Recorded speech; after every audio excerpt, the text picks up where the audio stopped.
Assalamualaikum warahmatullahi wabarakatuh.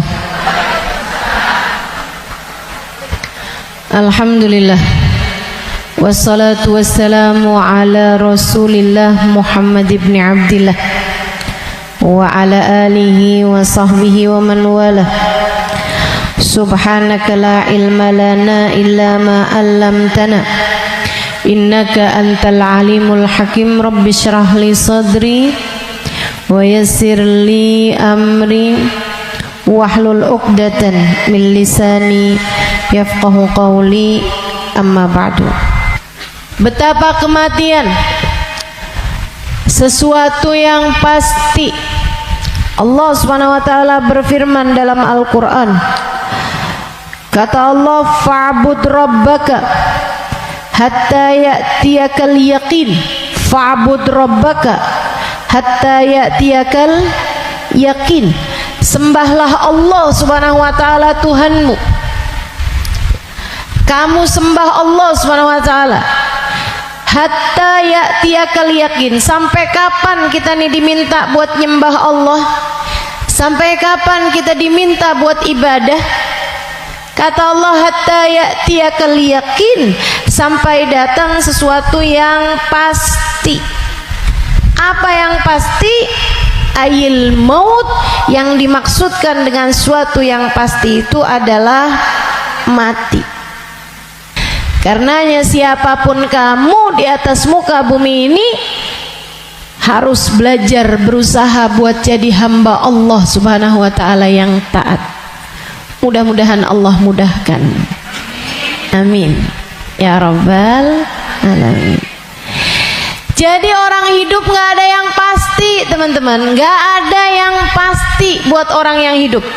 Ada yang mulai dari kecil sakit terus, ada.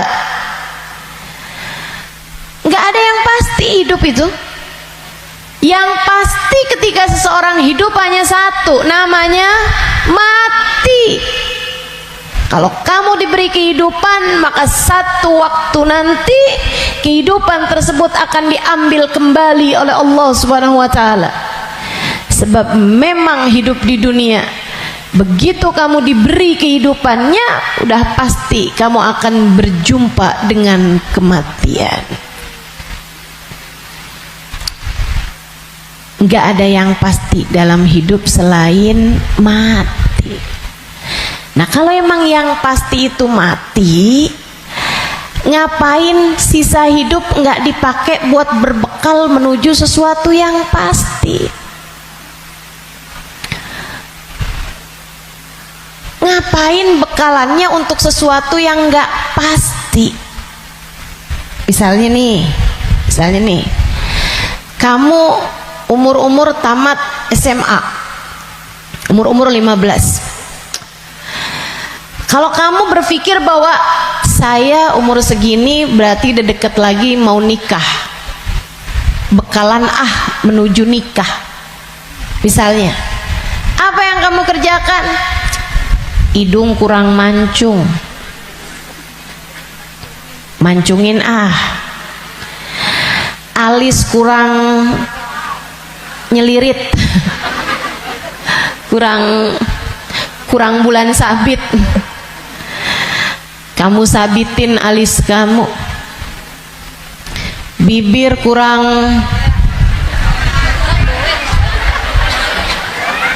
sekarang ini musim orang suka bibir lebar-lebar.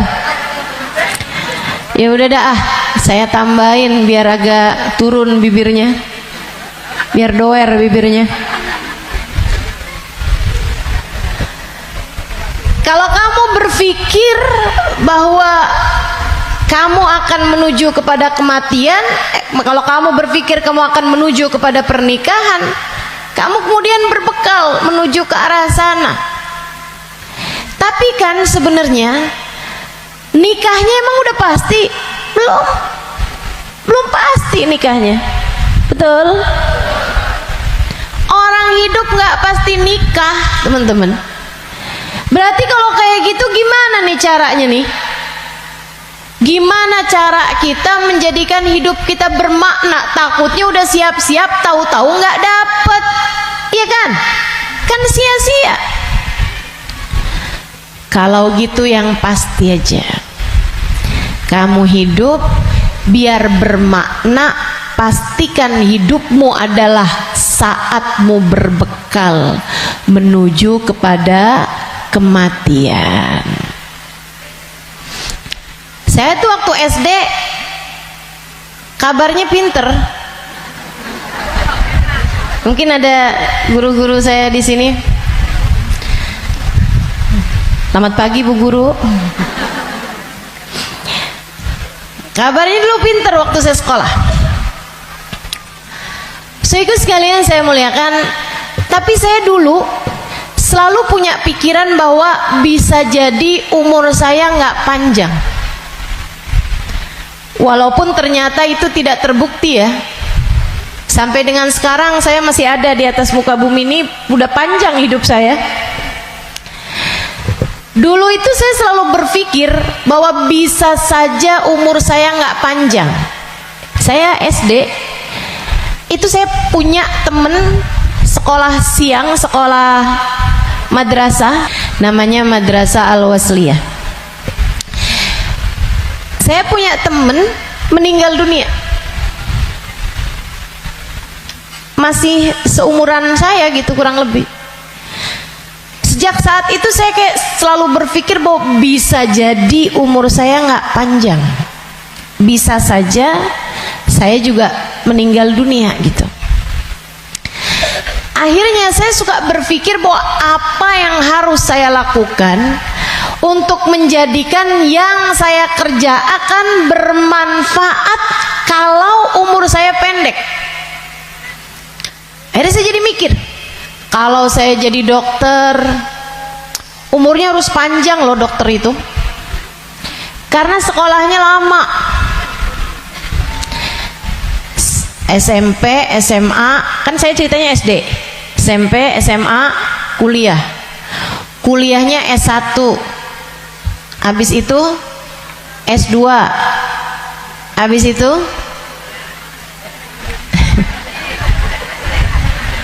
ST katanya. Buat jadi dokter spesialis itu kan mesti banyak sekolahnya. Apalagi kalau mau spesialis yang spesialis lagi gitu. Buat jadi dokter yang bagus. Artinya sekolahnya tuh panjang.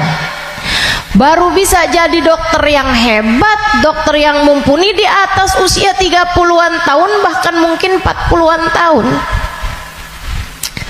Habisnya itu dia praktek mengamalkan ilmunya.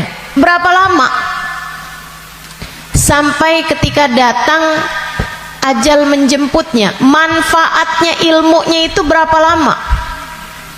Untuk bisa dipraktekkan bermanfaat buat umat manusia gitu. Sampai dengan berapa lama? Sebentar aja berarti. Kita aja kalau udah dirawat sama dokter yang terlalu tua rada was-was. Betul nggak? Dokternya mau nulis resep, ambil kacamata dulu gitu kan. Terus nulisnya agak tangannya gemeteran. Takut kita. Nih kalau misalnya dia ngelihatnya salah-salah gitu kan. Atau dia mau nyuntik tangannya udah gemeteran, waduh udah kayaknya rada gimana gitu. Tapi kita sama dokter muda juga kita ragu-ragu. Betul gak? Coba tuh, betapa ternyata mau jadi dokter aja itu umurnya cuman dari sekitar 40 sampai ke 50 atau 60 tahun dah gitu. Cuman segitu doang. Sisanya udah enggak tuh, udah enggak maksimal. Saudaraku sekalian saya muliakan, saya jadi mikir gitu, wah kalau gitu nggak usah jadi dokter deh, takutnya umur 30-an tahun saya meninggal, saya nggak bekalan apa-apa nih. Apa ilmu, apa hal yang bisa membuat saya bisa nggak nyesel kalau saya mati muda? Itu yang saya pikirkan lagi zaman saya SD. Hingga akhirnya saya memutuskan untuk saya akan belajar di pondok pesantren. Biar saya kenal sama agama Allah, biar saya ngerti caranya jadi hamba Allah, biar saya kenal sama baginda pemimpin agama saya, baginda Nabi besar Muhammad, biar saya bisa dekat dengannya, hingga semoga begitu saya meninggal dunia saya dapat berjumpa dan bertemu dengannya. Itu harapan saya. Akhirnya saya belajar di pondok-pondok pesantren, terus belajar. Saudaraku sekalian, saya muliakan, alhamdulillah saya rasakan ilmu saya udah bermanfaat dari sejak usia 20 tahun. Saya udah mulai mengajar dari usia 20 tahun, dan saya mengajarnya dalam bahasa Arab di kota Tarim, Hadramaut, Yaman. Saudaraku sekalian, saya muliakan, pada akhirnya kehidupan mengajarkan kita bahwa jangan mau memperjuangkan sesuatu yang tidak kamu bawa mati. Begitu saya belajar lama, saya jadi ngerti bahwa ternyata bahkan bekalan menuju kematian itu bukan ilmu yang banyak, bukan. Akan tetapi hati yang tersambung dengan Allah penciptanya, ruh. Sebab hulikatir ruhu lil abad. Ruh itu ketika diciptakan, ia diciptakan untuk selamanya.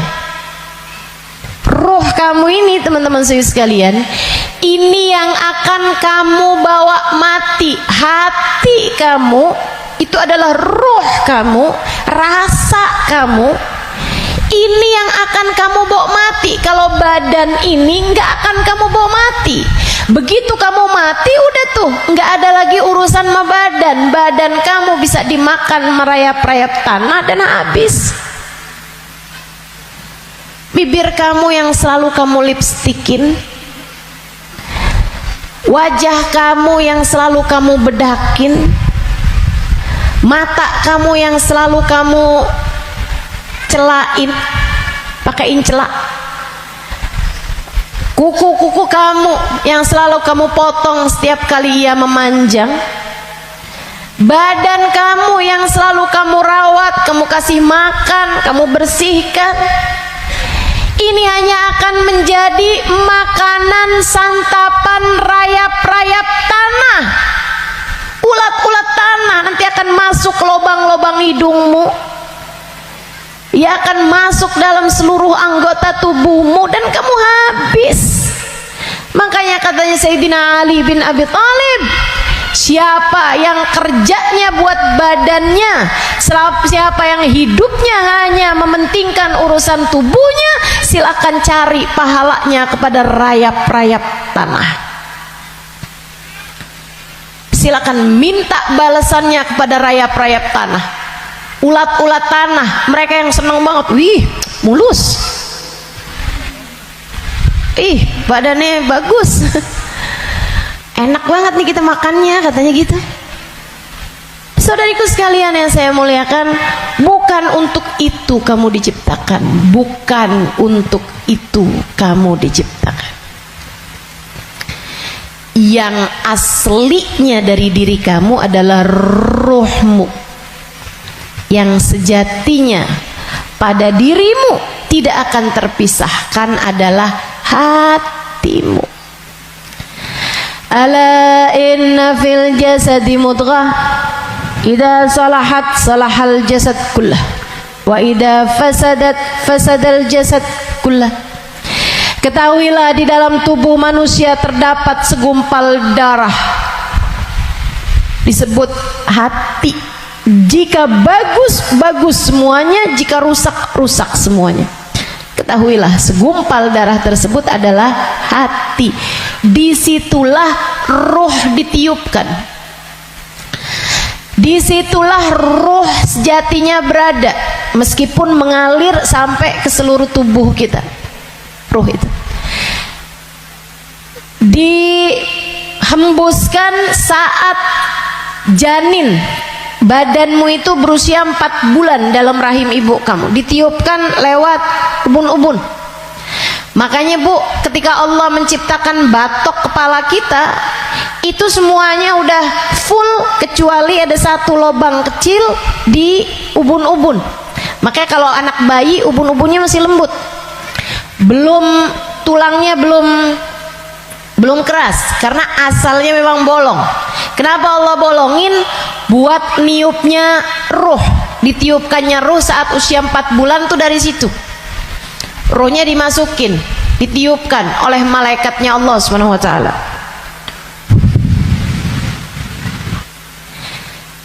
Pusatnya ditaruh di jantung atau di hati, pusatnya tuh ditaruh di hati, menyebar ruh tersebut sampai ke ujung-ujung jari. Itu ruh. Kalau datang kematian, dicabut lagi dari ubun-ubun. Malaikat pencabut nyawa sama halnya dengan malaikat peniup ruh, itu memulai pekerjaannya dari ubun-ubun. Nyabut nyawanya juga dari sini. Dicabut dari atas kan, yang duluan hilang yang kaki. Makanya orang kalau mati tuh kakinya duluan yang dingin. Yang lain masih hangat tapi kaki udah dingin, itu berarti sudah memulai proses pencabutan nyawa. Sama kayak ada prosesnya bayi ketika keluar, makanya ada istilah pembukaan 1, bukaan 2, bukaan 3 tuh. Sama halnya juga dengan peniupan ruh. Ruh juga begitu. Ketika ditiupkan dan ketika dicabut itu juga seperti itu. Ada masa-masa berhentinya, namanya sakarat. Namanya sekarat. Ala inna lil mauti sakarat, kata Nabi Muhammad SAW. Ketahuilah, kematian ada sekaratnya. Kematian ada hentakan-hentakannya, enggak sekaligus. Kematian ada tahapan-tahapannya. Ditarik cedek sampai ke lutut. Jadi yang dingin duluan, yang enggak ada ruhnya duluan kakinya. Tarik lagi sampai ke pusar. Pusar kita nih. Tarik lagi sampai ke ulu hati. Banyak orang yang kalau orang tersebut dimurka Allah Subhanahu wa taala, malaikat maut mencabut nyawanya dengan main-main. Dimain-mainin rohnya. Padahal sakitnya setengah mati. Kata Sayyidina Ali bin Abi Thalib, la darba bisayf 30 darbah ahab ilayya min sakrah min sakaratil maut. Badan saya dicacah-cacah pedang 30 kali cacahan pedang lebih saya sukai daripada satu sakaratul maut. Sakit setengah mati. Buat orang yang suka main-main dalam hidupnya, ada banyak di antara mereka yang ketika ajal datang menjemputnya, malaikat maut memain-mainkan saat pencabutan nyawa. Sakitnya luar biasa. Tapi ada banyak juga hamba-hamba Allah yang hidupnya santun, yang hidupnya berakhlak pada Allah, nggak pernah main-main dalam hidupnya. Allah pun memudahkan saatnya sakaratul maut. Kayak doa orang-orang tua kita, Allahumma hawwin alaina fi sakaratil maut wan najata minan nar. Ya Allah, ringankan saatnya sakaratul maut. Dia nggak bilang, ya Allah jangan ada sakaratnya dong buat kematian saya, nggak bisa gitu. Atau ya Allah jangan kasih saya sakit saat sakaratul maut, nggak bisa gitu juga. Karena memang sakaratul maut itu sakit, memang pasti sakit. Jadi yang diminta adalah Allahumma khaffif alaina fi sakaratul maut. Ya Allah, ringankan sakitnya sakaratul maut. Apa yang bisa meringankan? Maksudnya ringannya tuh gara-gara apa? Kalau kamu tanya sama saya, Ustazah, ringannya sakaratul maut tuh gara-gara apa? Saudaraku sekalian, sesuatu itu sakit bisa jadi ringan itu karena dua hal. Satu, karena memang sakitnya itu levelnya jadi ringan, kan begitu? Sakit kan ada level-levelnya. Memang Allah jadikan sakitnya itu ringan, jadi berkurang sakitnya. Itu banyak yang seperti itu, sehingga sakaratul mautnya kayak nggak sakarat gitu, karena sama sekali nggak kesakitan. Ada yang begitu, memang diringankan Allah Subhanahu wa taala. Level sakitnya memang diturunkan oleh Allah Subhanahu wa taala, semacam itu. Atau yang kedua, Allah alihkan fokusnya sehingga dia jadi kayak nggak berasa sakaratul maut, karena Allah memalingkan fokusnya bukan kepada sakitnya, tapi kepada sesuatu yang lain. Apa? Allah palingkannya dengan apa? Yang paling indahnya, yang paling enaknya adalah dengan dihadirkannya baginda Nabi besar Muhammad sallallahu alaihi wasallam di saat sakaratul maut tersebut. Sakit, tapi nggak jadi terasa sakitnya, sebab ia bisa lihat Nabi Muhammad, sebab dihadirkan Nabi Muhammad untuknya. Sakit, tapi ya nggak terasa. Gimana coba? Gimana sakitnya mau terasa kalau kamu bisa ketemu Nabi Muhammad? Nabi Muhammad misalnya berkata kepadamu, selamat datang wahai umatku. Ya udah nggak ada lagi rasa sakitnya, teman-teman. Udah jadi indah semuanya. Banyak yang begitu juga. Kekasih berjumpa dengan kekasihnya di saat sakaratul maut. Banyak. Kita ustazah gak tahu deh, minta aja, doa aja, walaupun gak pantas, biar gak nyesel. Betul gak? Betul gak? Mau doa tapi rasanya kayak nggak pantas gitu ustazah. Orang kayak saya kematiannya dijemput sama Nabi Muhammad, emang nggak pantas. Yang kayak kamu ngomongin orang, yang kayak kamu kalau sholat berantakan, betul? Ngarepin kematiannya dijemput sama Nabi Muhammad, siapa kamu? Betul gak? Sama, saya juga berpikir hal yang sama denganmu. Siapa saya sampai saya berharap kematian saya dijemput sama Nabi Muhammad? Tidak ada di antara kita yang pantas, nggak ada di antara kita yang layak, nggak ada, nggak ada. Tidak saya, tidak kamu, sama. Tapi kita tetap berdoa, kita tetap meminta kepada Allah Subhanahu wa taala. Kali-kali aja doa kita diijabah. Ya, siapa tahu ya kan?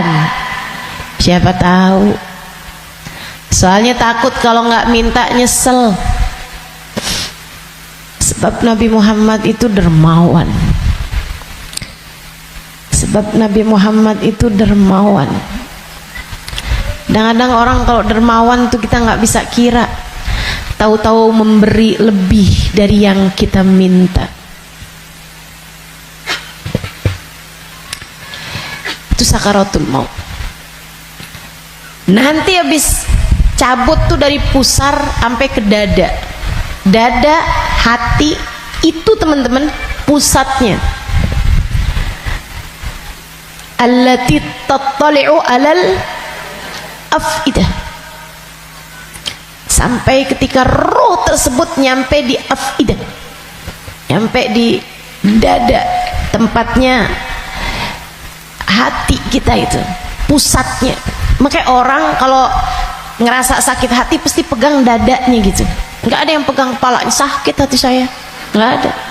Apalagi pegang kaki, sakit hati saya, nggak ada. Pasti bilang sakit hati saya gitu, yang dipegang dada. Karena memang tempatnya ruh, pusatnya itu adanya di situ, hati kita.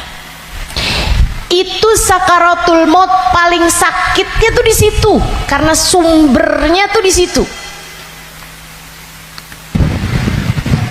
Baru kemudian dicabut lagi sampai ke ghargharah, sampai ke leher. Kau udah nyampe di ghargharah, hakikat kamu akan ditampakkan. Saat itulah kamu dibukakan langit, bisa lihat tempat balik kamu tuh surga atau neraka. Dan itu bisa terjadi tahun depan, dan itu bisa terjadi bulan depan, untukmu atau untukku. Itu bisa jadi di waktu yang masih sisa panjang, bisa jadi juga sudah tinggal sedikit lagi waktumu untuk merasakan apa yang disebut dengan sakaratul maut ini. Semuanya pasti ngalamin, semuanya nggak ada yang bisa lari. Saat ghargharah, saat nyawa udah sampai di tenggorokan, dibukakan pintu demi pintu, kata Nabi Muhammad. Ketika Nabi bercerita kepada Sayyidah Aisyah, ya Aisyah, man ahabba liqa Allah ahabballahu liqa'ah, wa man kariha liqa Allah karihallahu liqa'ah.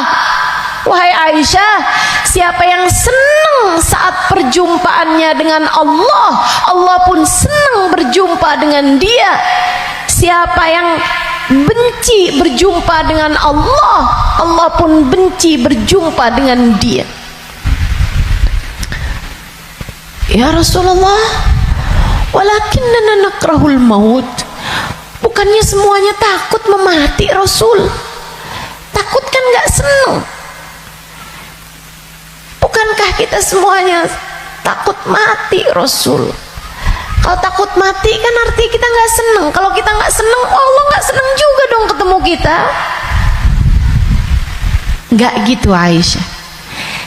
Tapi nanti saat ghargharah, saat nyawa sudah di tenggorokan, Allah akan bukakan langit-langit, dan Allah akan perlihatkan tempat kembali bagi roh seseorang. Rohnya itu baliknya kemana? Siapa yang ketika dibukakan langit-langit tahu tempat kembalinya adalah neraka, dia pun takut ketemu sama Allah, dia benci berjumpa dengan Allah, Allah pun benci berjumpa dengannya, walaupun dia bunuh diri sekalipun. Dia bunuh diri nih, pengen mati kan orang bunuh diri, tapi begitu ruhnya sampai di tenggorokan, begitu dia lihat tempat kembalinya adalah neraka, dia pun takut, kepengen gak jadi bunuh diri, dia pun pengen balik hidup lagi, karena dia lihat ternyata tempat kembalinya adalah neraka yang sangat menakutkan. Dia benci berjumpa dengan Allah, Allah pun benci berjumpa dengannya. Sebaliknya, orang mukmin, orang yang tawadhu, orang yang hidupnya buat nyari Allah, walaupun sebenarnya takut, walaupun sebenarnya ngeri, tapi saat langit dibuka, dia diperlihatkan bahwa tempat kembalinya adalah surga. Dia pun rindu, dia pun ingin, dia pun cinta untuk berjumpa dengan Allah. Dia pun bahagia, dia sukacita berjumpa dengan Allah. Allah pun sukacita berjumpa dengannya. Allah pun suka untuk berjumpa dengannya. Nih, saat ghargharah ini Allah cerita dalam Al-Quran di surat Al-Mu'minun, hatta idza jaa ahadahumul maut qala rabbirji'un la'alli a'malu salihan fima taraktu kalla innaha kalimatun huwa qailuha wa min waraihim barzakhun ila yaumi yub'atsun. Sadaqallahul azim. Kata Allah, sampai ketika kematian datang kepada kalian, ketika roh sampai di tenggorokan, dia akan berkata, Rabbirji'un, balikin saya lagi ya Allah, balikin saya lagi ya Allah. Setahun, biarkan saya tinggal lagi di dunia setahun ya Allah. Nggak boleh sebulan ya Allah, nggak boleh seminggu ya Allah, minggu depan deh ya Allah, matinya minggu depan aja. Gak boleh minggu depan, sehari ya Allah, besok mati gak apa-apa, jangan sekarang.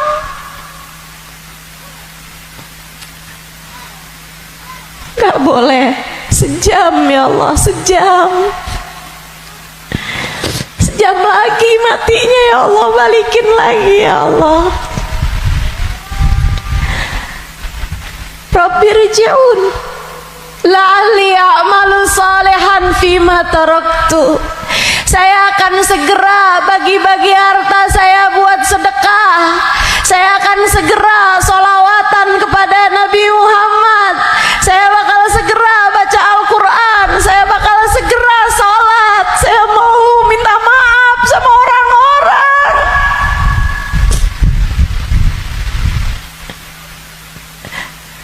Saya mau minta maaf sama orang-orang. Sisakan untuk waktu walaupun 1 jam. La'alli a'malu salihan fima taraktu. Aku akan mengerjakan kebaikan yang selama ini saya tinggalkan.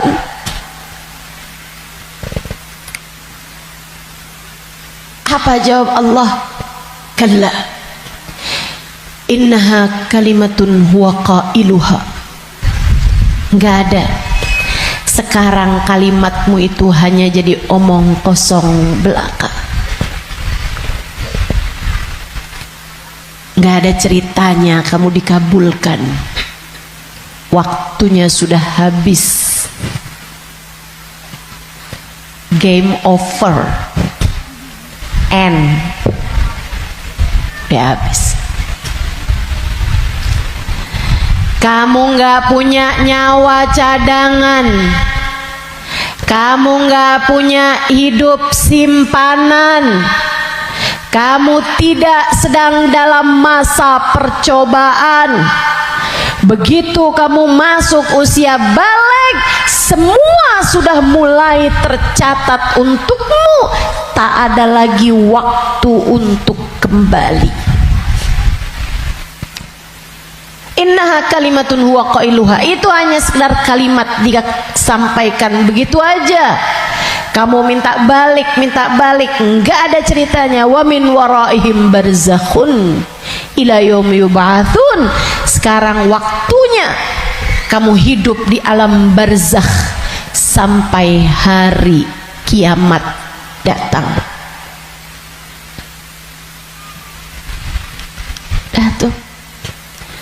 bisa balik lagi. Makanya serem sama kematian teman-teman, karena dekat. Aqrab ghaib yuntadhar, kata Nabi Muhammad, perkara gaib yang paling dekat sama kita kematian. Si ini meninggal, si itu meninggal, si itu meninggal, si itu meninggal, semua meninggal. Maka sebagaimana kamu melihat satu hari ada jenazah diangkut, satu waktu jenazah kamu yang diangkut. Sebagaimana kamu lihat ada nama seseorang, kamu dengar nama seseorang diumumkan di masjid, satu waktu namamu yang akan diumumkan di masjid. Kamu lihat satu hari ada nama seseorang muncul dengan ucapan berbelasungkawa, turut berduka cita, yang ada di instastory orang-orang, satu waktu nama kamu yang akan ditulis di situ.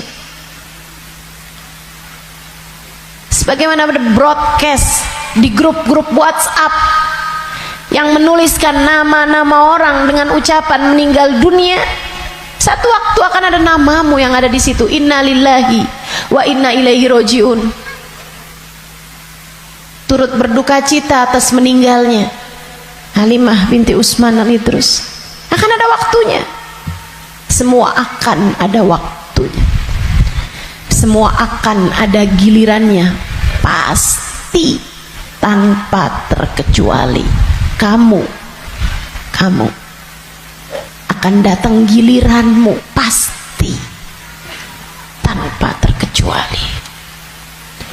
Kamu bakal mati, Bu. Kamu akan mati, Dek. Kamu bakal mati, Nak. Pasti. Masalahnya tinggal, akankah Allah berkenan menerimamu? Saya tuh dulu suka liatin tulisan kalau ada orang meninggal dunia, semoga rohnya diterima di sisi Allah. Saya suka mikir gitu, ya masa ditolak, jadi terima lah. Fakta membuktikan, kita nggak pernah lihat ada orang habis meninggal dunia terus balik lagi. Lah, bukannya kamu seminggu yang lalu meninggal? Oh, nggak diterima. Pernah? Nggak pernah. Jadi saya suka pikir gitu, jadi terima lah. Masa mau ditolak? Orang meninggal mau meninggal gitu. Tapi sesudah saya belajar, tuh waktu saya kecil mikirnya begitu. Sesudah saya belajar di pondok pesantren, belajar terus.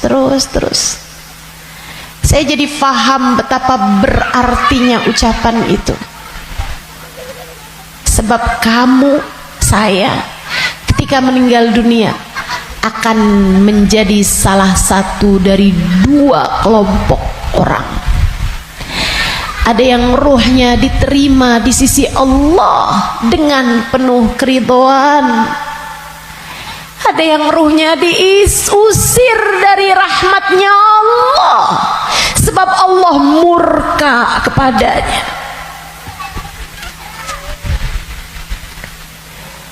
Kalau waktu hidup kayak gini nih, kamu lagi punya perlu, kamu datang ke rumah saudaramu, ditolak dari yang satu, bisa kamu datang ke tempat saudaramu yang lain. Anak kamu harus masuk rumah sakit, harus segera dioperasi, misalnya gitu. Harus ada DP yang harus kamu bayar, atau ada keperluan apapun misalnya. Kamu bisa datang ke tempat saudaramu, dia nggak bukain pintu, kamu bisa datang ke tempat yang lain. Dia nggak ngasih, kamu bisa datang ke tempat yang lain. Kamu misalnya mau bikin kopi, gulanya nggak ada, misalnya gitu, kamu bisa datang ke tempat saudara kamu, sebelah kamu, tetangga kamu, nggak dikasih, nggak dibukain pintu, atau dibilang nggak ada misalnya, bisa lagi ke tempat saudaranya, tempat sebelahnya. Orang hidup ini andai ditolak dari yang satu, kita masih punya pilihan. pilihan tempat yang lain. Seapa-apanya masih ada pilihan tempat yang lain. Tapi kalau kamu meninggal dunia, kamu hanya akan menjadi wa inna ilaihi raji'un, hanya akan kembali kepada Allah Subhanahu wa taala. Kalau pintu rahmatnya Allah tertutup darimu, kalau kamu diusir dari kasih sayang Allah Subhanahu wa taala, Allah tidak berkenan menerimamu, kemana kiranya kamu akan pergi? Terusir dari pintu rahmatnya Allah, kamu mau kemana? Bu, Kak, Dek, Nak, saya sampaikan ini dengan sungguh-sungguh. Jangan pernah mau main-main dalam hidupmu. Jangan main-main sama hidup. Sebab selama kamu hidup, kematian masih akan membayangi. Dan begitu datang kematian sementara Allah belum ridho kepadamu, sangat mungkin rohmu tidak diterima Allah, hingga Allah pun mengusirmu dari pintu rahmatnya dan kamu dikembalikan kepada lembah kemurkaannya.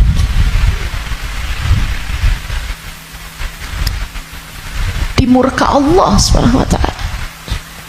Dimurka Allah Subhanahu wa taala. Enggak enak. Kita tuh dibenci sama suami kita aja rasanya enggak enak. Kita dibenci sama saudara kita aja setengah mati, enggak enak rasanya. Bukan begitu?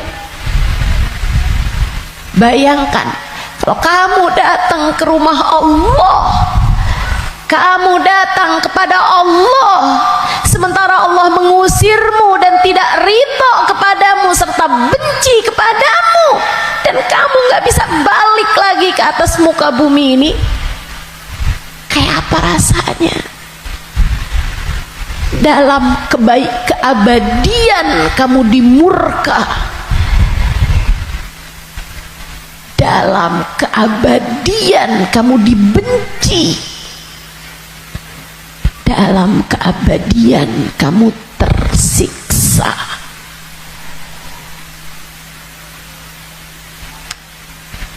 Gak akan sabar, gak akan sabar. Makanya sekarang nih di dunia kamu masih bisa sabar. Kalau lagi gak enak sabar aja. Malam-malam ngantuk mau tahajud, yang sabar. Bangun tahajud, yang sabar. Biar nanti kamu nggak ketemu waktu dimana kamu tidak akan sabar menghadapinya. Kamu nggak akan kuat ngadepinnya. Sekarang kamu kuat. Buat puasa kamu kuat, buat baca Quran kamu kuat, buat hadir majelis taklim kamu kuat, buat baca maulid kamu kuat, buat berbuat baik pada orang tua kamu kuat, buat berbuat baik sama suami kamu kuat, buat doain anak-anak kamu kuat, buat ngurusin rumah kamu kuat, buat ngerjain kebaikan-kebaikan kamu kuat. Maka kerjakan apa yang kamu kuat untuk menghindarkan diri dari sesuatu yang kamu nggak bakal kuat.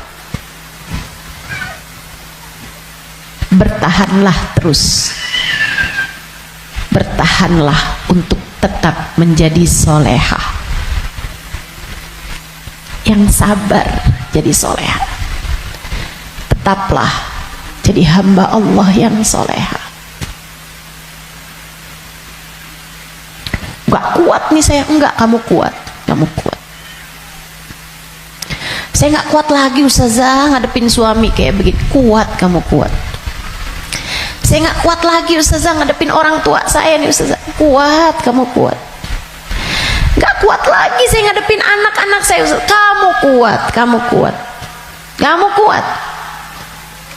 Saya nggak kuat puasa, kuat, kuat. Saya nggak kuat tahajud, kuat.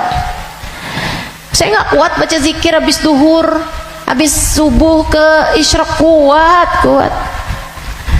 Saya nggak kuat baca ratib malam-malam hari, ngantuk saya, kuat. Kamu kuat ngerjain itu semua. Saya nggak kuat ustazah buat berbuat baik sama semua orang. Saya pengen marah aja semuanya. Enggak, kamu kuat.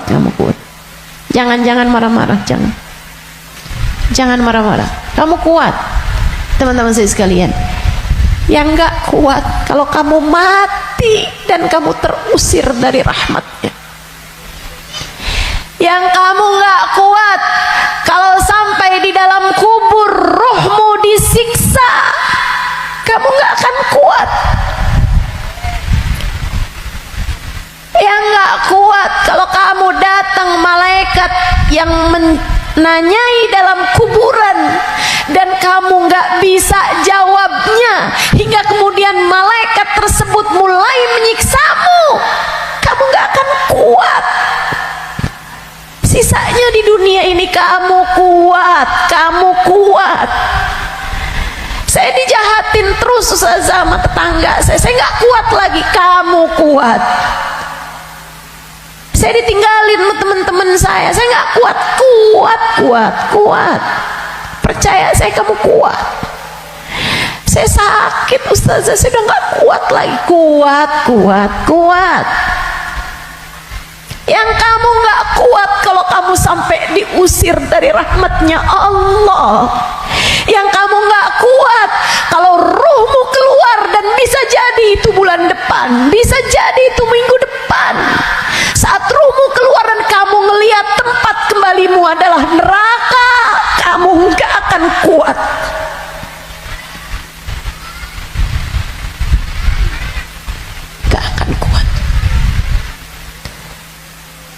Saat kamu berkata, Rabbirji'un la'alli a'malu salihan fima taraktu, ya Allah, balikin saya ke dunia ya Allah, balikin saya, kasih saya hidup lagi ya Allah. Itu yang kamu gak akan kuat. Sekarang di dunia semuanya kamu kuat jalaninnya, kuat. Kamu mampu, bisa bertahan untuk tetap menjadi solehah, percaya saya. Saya sangat miskin ustazah, saya udah gak kuat lagi hidup di dunia ini. Kamu kuat. Saya ambil utang aja ustazah, dipinjol, saya udah gak kuat lagi. Kamu kuat, jangan utang. Jangan ambil utangan, apalagi pakai riba. Lebih kamu nanti tambah rusak jalannya, tambah salah hidup kamu. Kamu kuat menjalani kehidupan di atas muka bumi ini, teman-teman. Yang kamu nggak kuat kalau sampai mati Allah murka padamu, kamu nggak akan kuat. Maka yuk berbekal. Dengan apa berbekalnya? Satu, hidup yang benar. Tetaplah istiqomah. Sholat jangan ditinggal, ibadah jangan ditinggal. Apa yang kamu bisa kerjain. Sedekah biar kata sedikit jangan ditinggal. Saya orang miskin ustazah, saya nggak bisa sedekah banyak-banyak. Tapi kamu masak, banyakin kuahnya kata Nabi. Bagiin tetangga, kasihin tetangga kamu pas kamu lagi masak. Saya nggak bisa sedekah ustazah, tapi kamu masak nasi, pakai sambal, iya. Apa? Tempe goreng, banyakin, sisain dikit buat tetangga kamu, kasih buat orang yang susah juga yang ada di sekitarmu.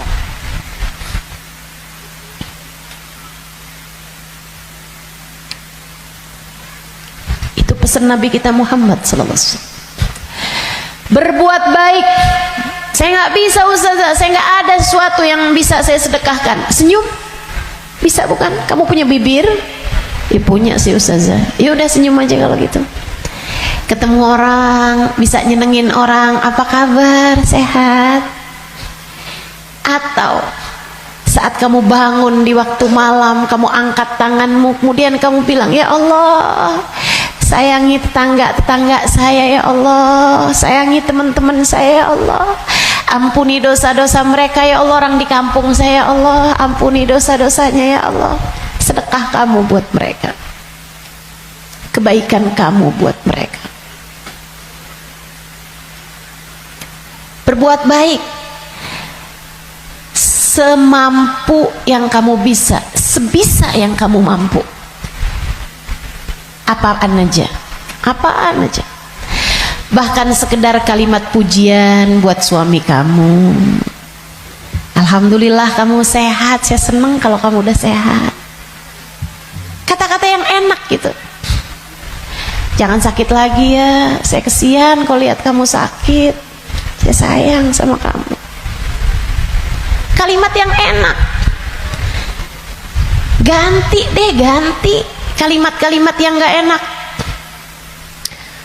Udah sehat kan, berarti bisa kerja lagi kan. Susah kalau kamu sakit nih.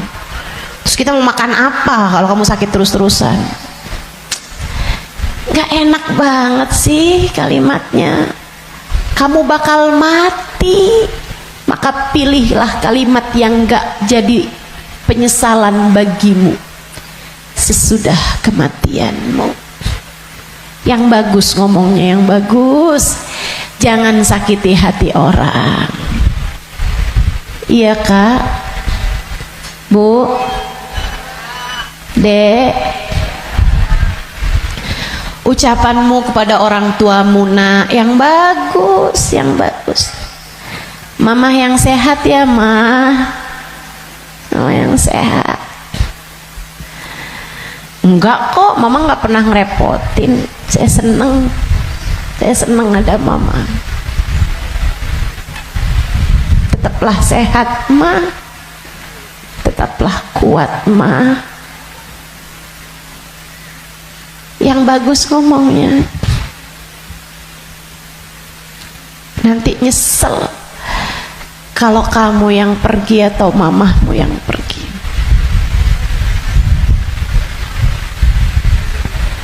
Kepada abahmu, ayahmu gitu juga.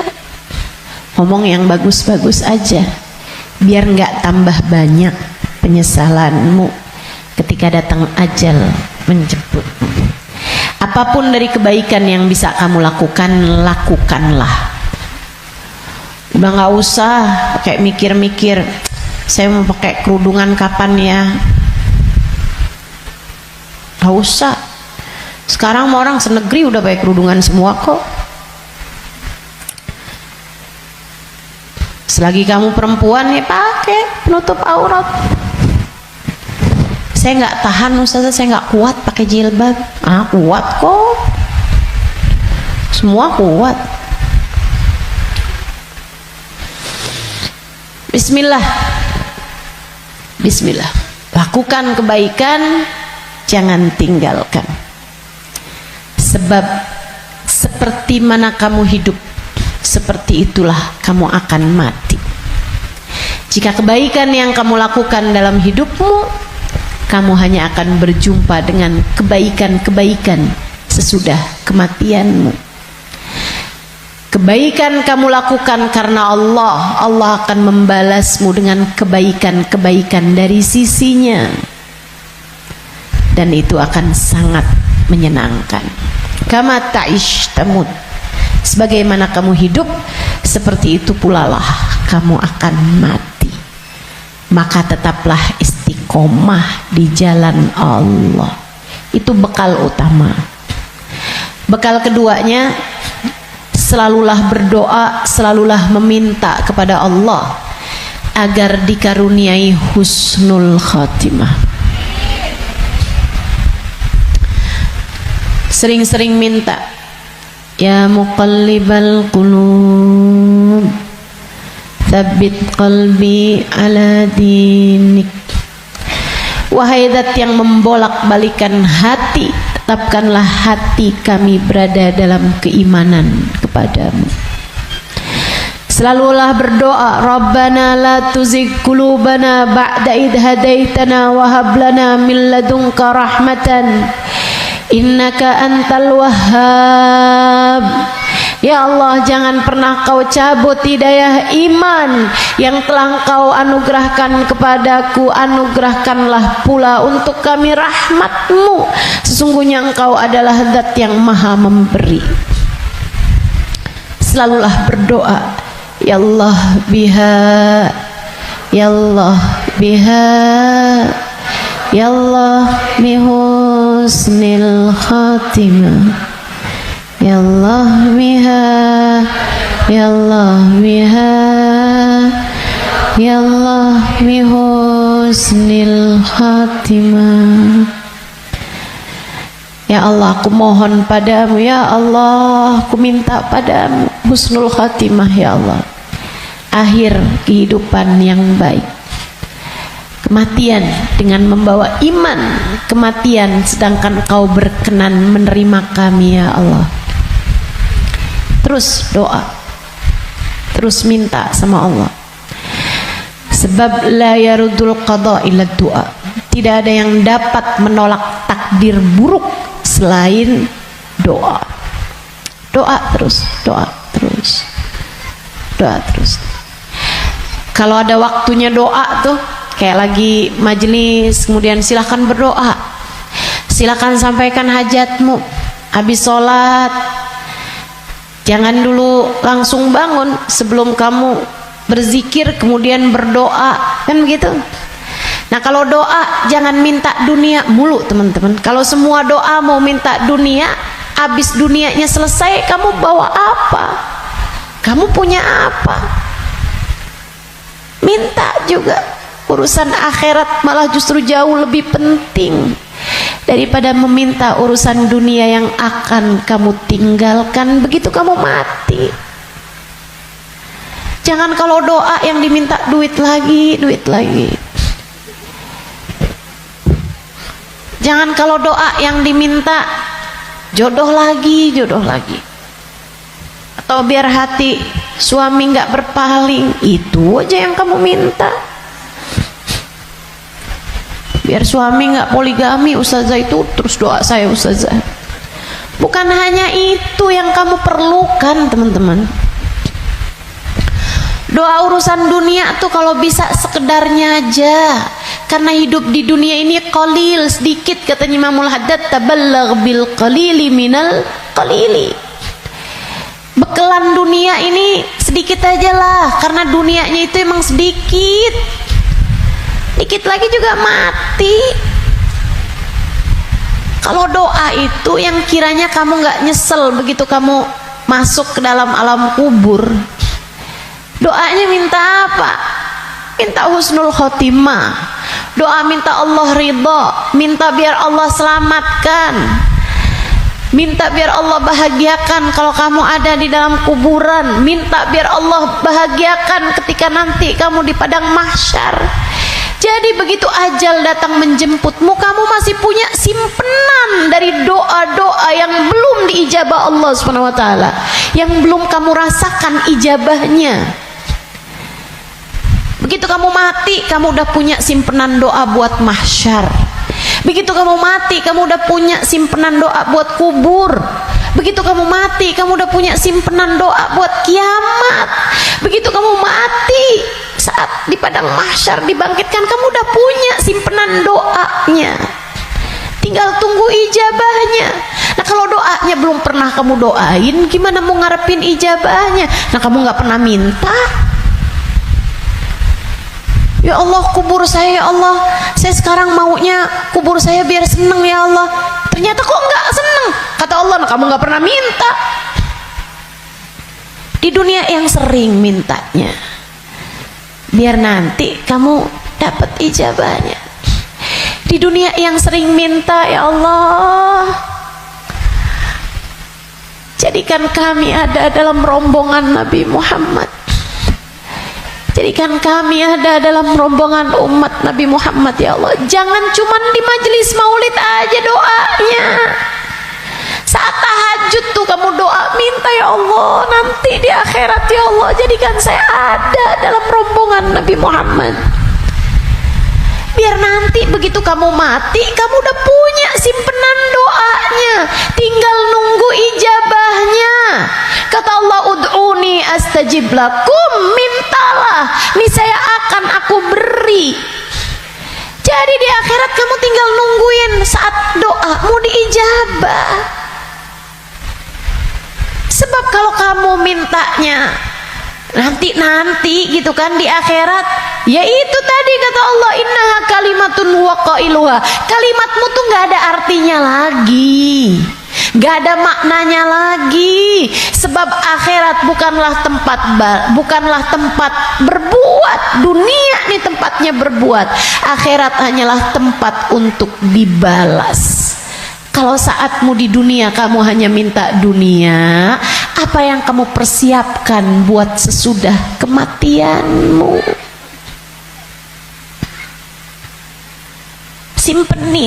Simpenin doa-doa yang banyak buat akhirat, karena akhirat itu jauh lebih panjang, jauh lebih penting, jauh lebih berarti, jauh lebih bermakna.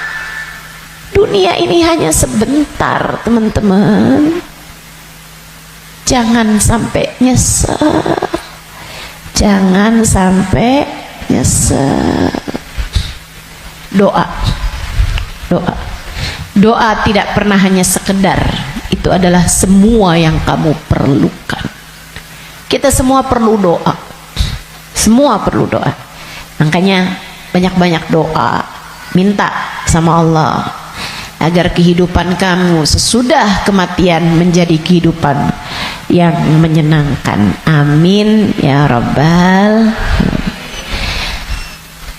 Satu tadi istiqomah taat, bekal menuju kematian ya. Yang kedua tadi apa? Doa. Yang ketiga, teman-teman saudariku sekalian, bekal menuju kematian itu ampunan dari Allah Subhanahu wa taala.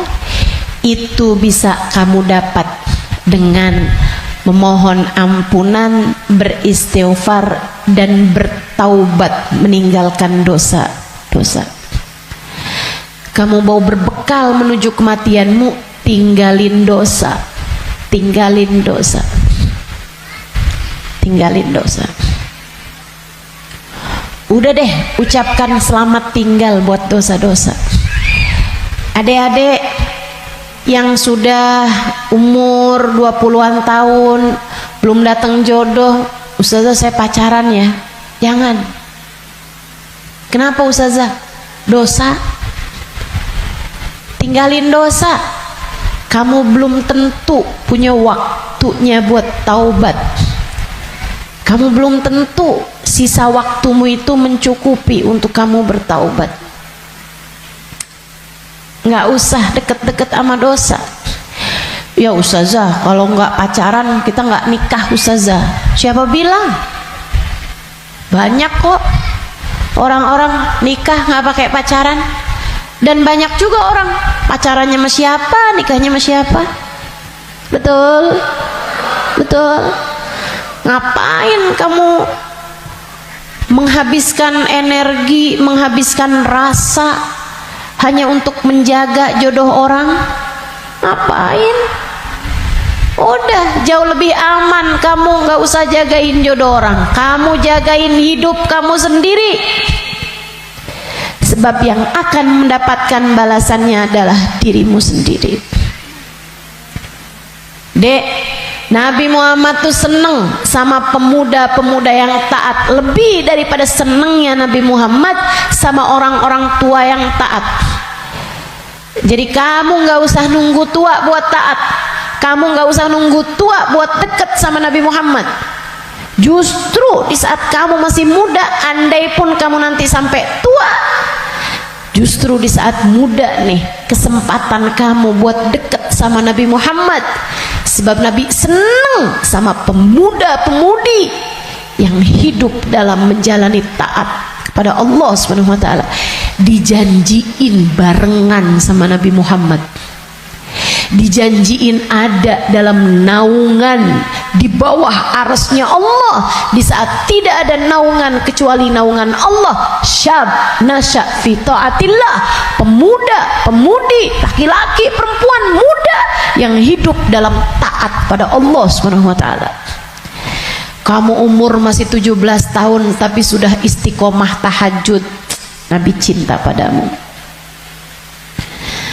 Kamu umur masih 17-18 tahun akan tetapi kamu istiqomah baca Al-Quran, Nabi cinta padamu. Umur masih belasan tahun tapi kamu udah punya zikiran yang kamu istiqomahkan baca, kamu udah punya solawatan yang kamu istiqomahkan baca, kamu bahkan nyaris hafal kitab-kitab maulid yang berisi sejarah hidupnya Nabi Muhammad. Fix kamu pantas dicinta sama Nabi Muhammad.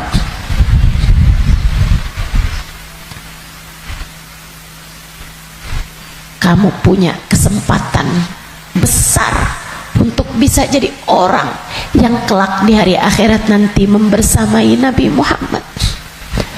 Tinggalin dosa, dek, tinggalin dosa, nggak ada pentingnya. Kamu nggak akan seneng nantinya sama dosa itu. Kelihatannya kayak bagus tapi bikin sumpek, kelihatannya kayak enak tapi bikin hati gelap, kelihatannya kayak membahagiakan padahal itu hanya akan menyusahkan hidupmu saja. Tinggalin dosa. Semua yang ada di sini, yang tua, yang muda, tinggalin dosa, tinggalin dosa. Itu cara kamu biar bisa berbekal menuju kematian yang indah. Yang terakhir, kamu pengen berbekal menuju seindah-indah kematian adalah dengan mencintai orang-orang soleh. Gaulmu itu loh benerin, gaulnya sama orang bener biar kamu bisa bener. Sayangnya sama orang bagus di mata Allah, orang soleh, orang solehah. Sayangnya sama ulama, sayangnya sama guru-guru, gitu kan, sama ustadz, sama ustadzah, sama kiai, sama bunyai, sama habib, sama habibah, muhbabah. Itu bikin kamu bisa jadi orang-orang yang meninggalnya nanti dalam keadaan-keadaan yang indah. Tentu di akhirat kita semuanya ingin dikumpulkan dengan orang-orang baik. Maka kalau kamu di akhirat nanti dikumpulkan orang baik, caranya adalah bersamalah dengan mereka dari sejak di dunia. Bersamalah dengan mereka dari sejak di dunia. Hadirlah di majelis-majelis ilmu, yang seneng dengerin kajian-kajian dari para ulama, yang seneng melantunkan bersama-sama maulid, solawat, istighfar bareng-bareng, doa bareng-bareng, qiyam bareng-bareng. Kebersamaanmu dengan apapun di dunia akan membuatmu bersama di akhirat nanti dengan orang-orang yang kurang lebih sama. Hadirnya, senangnya di majelis-majelis ilmu, majelis-majelis dzikir, majelis maulid kayak begini sangat pantas nanti dikumpulinnya di akhirat dengan orang-orang soleh solehah. Kamu pikir orang-orang soleh solehah kumpulnya di mana kalau bukan di tempat-tempat yang semacam ini? Makanya ayo bismillah, cintai mereka. Andai pun kamu nggak lagi bersama dengan mereka, para ulama-ulama, para hamba-hamba Allah soleh-soleha, tetaplah bersama dengan mereka dalam doa. Saat doa tuh, saat doa, sertakan hamba-hamba Allah yang soleh-soleha. Guru-gurumu doain, ulama-ulama doain, orang-orang tercinta di sisi Allah doain. Ustazah, Kan nggak manfaat ya Ustazah, saya ini kan orang punya banyak dosa, ngapain doain guru-guru saya, orang-orang taat semua, ahli-ahli ibadah semua, ngapain saya doain? Saya jauh lebih perlu buat didoain sama mereka daripada saya mendoakan mereka. Andai pun begitu, ini masalah keberpihakan, ini masalah kebersamaan, ini masalah urusan penautan hati. Teman-teman saudaraku sekalian, saya doakan guru-guru saya doakan Habib Umar bin Hafid, saya doakan Hubabah Nur, saya doakan Habib Zain bin Smith, saya doakan mereka biar hidupnya menyenangkan, biar betah hidupnya di dunia, biar sehat. Saya doakan mereka biar semakin dicinta Allah, semakin disayang Allah. Saya doakan semoga lancar dakwahnya, semoga bahagia hidupnya. Saya doakan. Teman-teman saudaraku sekalian, saya doakan. Walaupun saya yakin saya lebih memerlukan doa mereka daripada doa saya. Apalah arti doa saya untuk mereka? Saya tahu itu. Tapi saya tetap berdoa untuk sebuah keberpihakan. Saya doa untuk sebuah keberpihakan. Saya doa. Teman-teman saudaraku sekalian saya muliakan, kamu tahu nggak? Kalau ada artis-artis dunia, aktor-aktor dunia, pemain bola sakit misalnya, yang doain ribuan orang, yang doain bahkan mungkin jutaan orang mendoakan orang tersebut, yang bahkan mohon maaf banyak diantara mereka yang nggak beriman kepada Allah.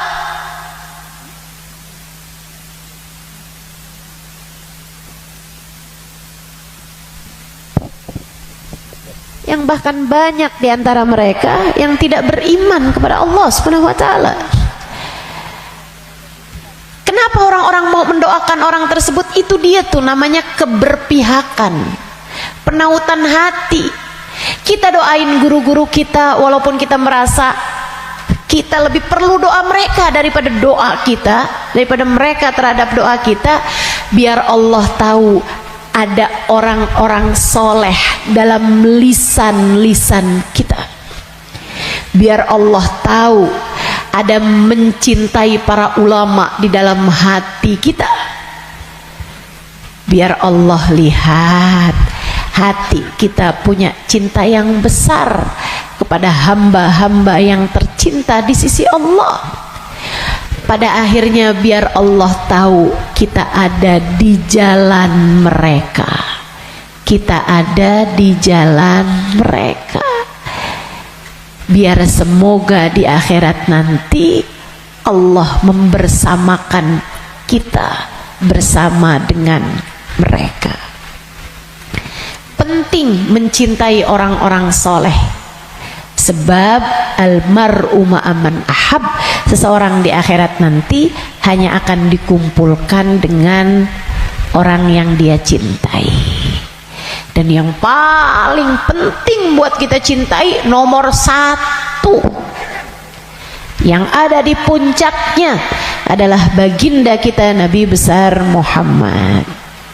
Maka bekal terbesar untukmu datang di negeri akhirat adalah dengan kamu mencintai dan banyak menyebut nama Nabi Muhammad dalam solawat-solawatmu kepadanya.